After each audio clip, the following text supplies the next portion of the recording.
वाराणसी में आज northern coal field ने जिला प्रशासन के साथ एक हस्ताक्षर किया, जिसके तहत नार्दन को फील्ड अपने फंड से 4 करोड़ रुपए जिला प्रशासन को आदिवासियों के उत्थान व आत्मनिर्भर बनाने के लिए दिया गया है, जिसमें आदिवासियों को दोना, पत्तल, चप्पल फैक्ट्री, तेल घानी और बकरी पालन के लिए Northern coal field CSR fund से आर्थिक मदद करेगी ताकि आदिवासियों की आजीविका को बढ़ावा मिल सके। और इसके तहत 302 मुसहर जाति के परिवारों को चिन्हित भी किया गया है और विलय फंड से इन परिवारों को विभिन्न कार्यों में लगाकर इनकी आजीविका के साधन बनाने के लिए सहयोग किया जाएगा ताकि ये लोग आर्थिक रूप से मजबूत बन सके।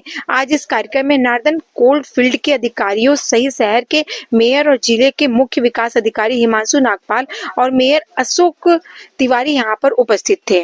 आज बनारस में काशी में माननीय प्रधानमंत्री के संसदीय क्षेत्र में एक आदिवासी भाई, जिसमें कि विशेषकर हमारे जो मुसहर परिवार है उसमें 302 परिवारों को चिन्हित किया गया है। उनके लिए बकरी पालन, तेल घानी, दोना, पत्तल, चप्पल फैक्ट्री उनको बना के दिया जाएगा, जिससे वो अपने व्यवसाय को आगे बढ़ाए, अपने परिवार का पालन करें।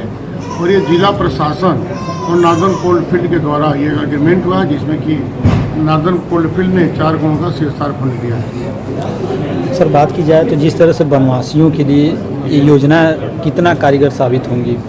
देखिए, हमें लगता है शायद आदरणीय प्रधानमंत्री जी पहले ऐसे भारत के नेता हैं जिन्होंने गरीबों के बारे में, आदिवासी भाई बहनों के बारे में सोचा है। और अभी तक ये मजदूरी करते थे, उनको रोजगार देने का काम माननीय प्रधानमंत्री जी कर रहे हैं। और उसी सोच के अंतर्गत हमारे जिला प्रशासन के जिला विकास अधिकारी ने एक नया पहल किया है, जैसे कि 302 परिवारों को रोजगार से जोड़ा है उन्होंने।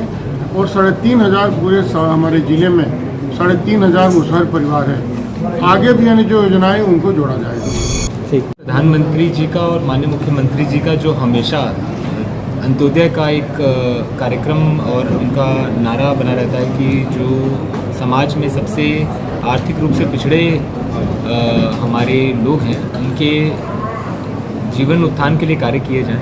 उसी के तहत जो मुसहर परिवार है, जो सामान्यतः गांव में सबसे गरीब वर्ग के परिवार होते हैं, और ज़ीरो पॉवर्टी का कैंपेन भी माननीय मुख्यमंत्री जी द्वारा चलाया जा रहा है। उसके तहत 3,500 मुसहर परिवार जनपद वाराणसी में जो है उन्हें अलग अलग योजनाओं से संतृप्त किया गया। एक मुसहर उन्नयन परिवार अभियान नाम से वाराणसी में पिछले 1 साल से चल रहा था, तो लगभग 12 योजनाओं से इन सभी परिवारों को संतृप्त किया गया। तो एक चीज़ देखी गई कि इनमें कुछ परिवार और महिलाएं ऐसी निकली जो कुछ रोज़गार का काम करना चाह रही थी पर उनके पास कोई साधन नहीं था। तो ऐसे 302 परिवारों को पहले फेज़ में बकरी पालन, चप्पल बनाने की फैक्ट्री का कार्य, दोना पत्तल की फैक्ट्री और अगरबत्ती बनाने की यूनिट, तेल घानी की यूनिट, इन तरीके के कार्यों से जोड़ने के लिए एक कार्यक्रम चलाया जा रहा है। लगभग 1 साल तक हम इनको पूरा सपोर्ट करेंगे। इसके लिए हमने अलग से मैन पावर भी हायर की है, जो इस योजना को धरातल पर 1 साल तक लाकर इसको इम्प्लीमेंट कराएंगे। इनकी पूरी मार्केटिंग का सपोर्ट, सामान इनका खरीदा जाए। और ये पूरे सोलराइज यूनिट है, तो इसमें कोई बिजली के बिल की भी चिंता इनको नहीं करनी है। और साथ ही साथ रॉ मटेरियल भी 2 महीने तक का इनको लेकर दिया जाएगा। तो इस तरीके के कार्यक्रम से प्रयास किया जाएगा इन 302 परिवारों को गरीबी रेखा से बाहर लेकर आया जाए और अपने पैरों पर खड़ा कराया जाए। तो क्या सारी यूनिटें बन गई हैं जो लोग को दिया जाए? बकरी पालन नहीं, आज MOU साइन हुआ है, फंड आएगा अभी, और 4 करोड़ का फंड NCL द्वारा इसमें दिया जा रहा है। लगभग अगले 2-3 महीनों में सारी यूनिटें स्थापित हो जाएंगी। सामाजिक निर्मित दायित्व के निर्वहन के प्रति प्रतिबद्ध है, तत्पर है।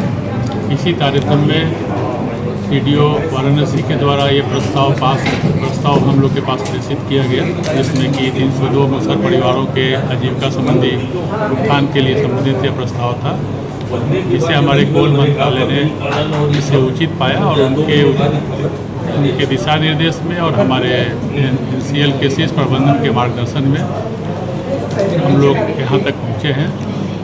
आज MOU साइन हो रहा है और हम लोग उम्मीद करते हैं कि UPSRLM के थ्रू इसका क्रियान्वयन होगा और एक कार्यक्रम सफल साबित होगा। जिनके उद्देश्य के लिए ये बनाया गया है वे लाभान्वित होंगे। धन्यवाद। सर, किस तरह का कंपनी किस तरह से इनको मोटिवेट करेगी आपकी कंपनी, अगर इसमें कंपनी तो जो हम लोग वित्तीय सहयोग दे रहे हैं इस रूप में हम लोग इसके सहभागी हैं और इस रूप में यह कार्यक्रम आगे बढ़ेगा। आप लोग उनको प्रशिक्षण भी देंगे क्या किसी? नहीं, ये सारा काम यहाँ UPSRLM में